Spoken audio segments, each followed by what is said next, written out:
Who loves a good book? Now, when I say good book, I mean that can range from being, a good biography, a romantic novel, a thriller. How about fantasy? Fantasy with a huge helping of spirituality. Well, today's guest is Diana Story, and Diana has just written her very first novel, Maya's Story, Slipping Between Time and Space. And her background is fascinating. She's not just an author. She's got a television industry background, she's an artist, and she spent 40 years studying metaphysics. So today, please join me in welcoming our very special guest, author Diana Story. Welcome, Diana. Thank you, Tony. Thank you. I am really thrilled to be here. Not exactly thrilled. I'm really more comfortable behind the camera than in front of it, but I'm delighted to talk to you. Oh, great. And like I said, she spent many years working in the television industry, so Right. being on the set is nothing new to her, or being behind the scenes is nothing new to her. But she's written this great new book called Maya's Story, Slipping Between Time and Space. I've read it, I couldn't put it down, and I had to have her on the show because, like I said earlier, it has a huge heaping dose of spirituality in the book. Speaking of the book, what inspired you to write this novel, Diana? My late husband. My husband was in the television business, and he had spent many years writing scripts, telling stories. And after he died, about 3 months after he died, he came to me in a dream. Oh, I love this. Came to me in a dream, and he said, there's something in my material. At the time, I was packing it up to send it to UCLA. They have a lot of his material there in their archives. And I was packing it to send it off. And he said, don't send anything off yet until you look at it very, very carefully. There's something there that you need to write about. Problem is, I was absolutely terrified of writing. I had an absolute phobia about writing, and the thought of writing anything that was just horrifying to me. But I found something that interested me, and it took off from there. It took on a life of its own. It was literally something that had to come out. I really had no choice in the matter. I can't take credit for it. It literally wrote itself, and Ralph was with me every step of the way, my husband, and so I call him my ghostwriter. Yeah, I love that. I mean, Ralph Story was a very famous television veteran, producer, personality, and the fact that he came to you in a dream state and communicated with you to write this book, I just love that. I just love that. Speaking of the book, Maya, who's the heroine, Right. the title character, she's from a town in the book just north of San Francisco, a small town, but her experiences are really out of this world, which leads me to the question, can you share with our viewers what the story actually entails? Yes, but it is a story of cosmic proportions, literally cosmic proportions. And because of that, to prevent myself from rambling off and going in a totally different direction, I put down some notes last night. Hey, good, So go for it. let's talk about some of the main points of the book. And I'm going to put on some glasses here so I don't have to squint at you. Join the club. This is a tale of 3 generations of women who hold the fate of the world in their hands. Maya, the youngest and my heroine, is descended from mystics and is being groomed by her grandmother to become the next priestess in the Egyptian line of druids.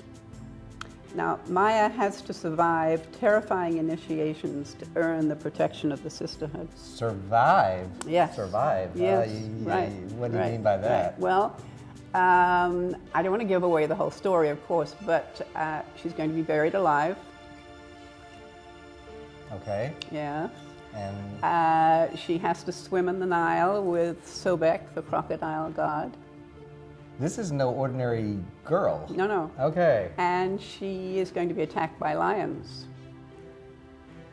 Okay. But Keep going. She has to get through these initiations so that she'll have the protection of the sisterhood. She will Got it. need that in the Okay. final battle. There's more? Oh, there's a lot more. Okay. Okay. There's a lot more. There's an evil energy. The Dark Menace has been hiding in the shadows for many years. Seeing the chaos and fear around the globe, he seizes the opportunity and manipulates the world's leaders, increasing the bloodshed. And I really mean manipulating the world's leaders.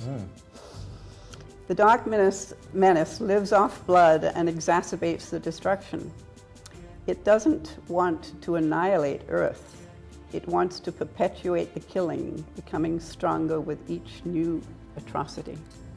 I don't like this guy or this Dark It's an Menace. energy. It's an energy. It's. I've read the book, yeah, but Right, I but- didn't like it from day one. There always has to be a balance. Always has to be good and evil, and we all have good and bad within us. And finding that balance is what we're here to. Yeah, makes sense. Yeah, to learn. So now we bring in Magnus, the Milky Way. Okay. Magnus is the patriarch of the Milky Way, and he's alarmed by what is happening on Earth.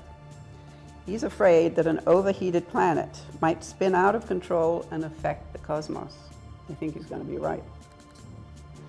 Magnus contacts Maya's grandmother and offers to help, and offers the other constellations help as well. Wow. So this is basically a good versus evil Absolutely. story, but Absolutely. with a lot more aspects thrown in. As I say, it's global proportions, cosmic proportions. Wow. And when Maya and her family are helped by the constellations, they become a fearless army because they have to battle the Dark Menace. But this evil energy is a formidable foe and is not easily defeated. Okay. Thank you for that overview. I've read the book, folks, so she did a good Right. job recapping it without giving away too much of the story. Oh, of course, we have to give everybody a tease. Exactly. As an author, and I know this was a labor of love, you said you had to get it out. Right. Did you pull from your own experiences when writing this novel? Oh, definitely. I've had a very varied work experience literally from working at the Olympic Auditorium, and probably most of the readers don't know what the Olympic Auditorium is.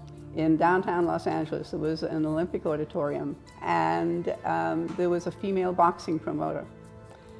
Yes. Boxing? One of my very first jobs when I came here was working with the boxers, wrestlers, and roller derby people.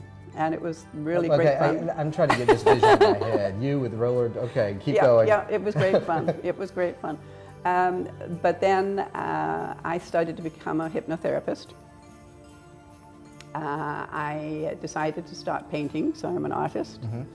But for over 40 years, I've studied metaphysics. I know that there is so much more to what goes on than we, most of the time, can actually see or hear or feel.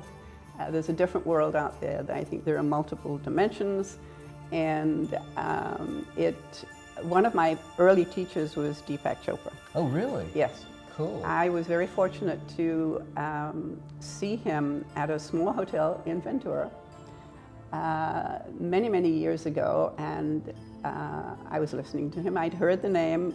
I wasn't that enthusiastic about going, but what's the big deal? I'll go. It was a small room. I was sitting about 6 rows back from him. Cool. And suddenly there was this sound, this roaring sound that came from my left. And it was as if warm syrup rolled right over me. And as this happened, the podium he was standing in front of went bright white. A big green flare shot out of his right side, and the wall behind him went completely white. Wow. And I turned to the girlfriend that had brought me, and I said, "Did you see that?" She said, "See what?" She didn't see it. Didn't see a thing. So you were tapping into That was my first aura. I'd never seen anything like that before. Oh my gosh.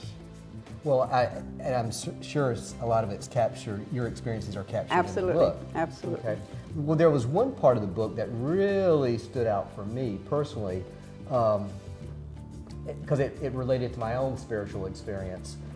It's the part in the book where you describe, excuse me, what's called, there's some scenes in the book that take place in what you called parallel universes. Parallel universes. Right. And I'd never heard that term before. But as I'm reading those particular scenes in the book, I'm like, oh my gosh, that happened to me. That happened to me. I can't wait to tell Diana. Can you elaborate on parallel universes for our viewers? Yes, well, I think probably the first person that I learned the term from was Deepak Chopra. I was at one of his workshops, and I was explaining, I had been to a different teacher and had experienced seeing the etheric cord. Most people wouldn't know what that is, but there's an energy cord that comes from the top of the head. And I was able to see it rising literally from the top of the head up to the heavens from all of the people who were in the room. Wow. And so I said to him, well, what is this? Is this, said to Deepak Chopra, is this mass hypnosis? What is this? And he said, well, everything's an illusion. He said, you think that you're sitting on a chair and you've got a table behind you here, and you think it's solid, but it's something that we've all agreed on. It's really just a bunch of vibrating molecules. And so thinking about parallel universes, I learned later that there are different universes, and you can literally morph from one to the next. And a very, very good... I know what she's talking about, folks. Okay, a very, very good book to read. It gives you more information about this. Brian Greene, he worked in Santa Barbara at the university in Santa Barbara for some time, and very, very well known. This is called The Elegant Universe. If anybody's interested in finding out more about parallel universes, he is amazing. String theory, quantum physics, but he explains it so simply. The PBS Nova also did a television program about it, and it's probably still available. In fact, I think you can go to PBS and get a copy of it. Okay. That will tell you a lot more about Well, parallel thank you universes. I'm fascinated because what happened to me, 9 years ago was very similar to what happened to her character Maya in her book. What some of the experiences that she had to survive, the Right. choice of your words. Right. And as I was reading those, like I said, those segments, I was like, my gosh, I was in parallel universes and I had no idea the whole time. Right, So, right. After reading the book, I'm a reader, I love to read books, and I know other folks have read the book for sure. You leave the reader wanting to know more. Of course I do. So, I'm a writer. Are there any plans for a sequel? I mean, there's got to be something. I feel there's a continuation or something going on here. There's definitely something going on. There are going to be 2 more books, so it's going to be a trilogy, but I think what is going to happen before I write the second book is so many people have said to me that this book is so visual that it needs to be a movie. I saw a review on Amazon Yeah. where someone or several people actually said that. And that possibly a partial animation movie. And Rona Barrett, who is used to be a critic on television and movies, said that it is possibly another Avatar. Wow. So there are all sorts of things in the works, and it's very exciting. Wow. Well, I can't thank you enough for being our special guest today on this episode of Southern Soul. Like I said, her book, her debut novel, Maya's Story, Slipping Between Time and Space, is a literal page turner. You can actually find it exclusively on Amazon, so make sure you check it out. Thank you again, Diana. I really appreciate your taking the time to be with us. Thank you, Tony. I've really had a good time.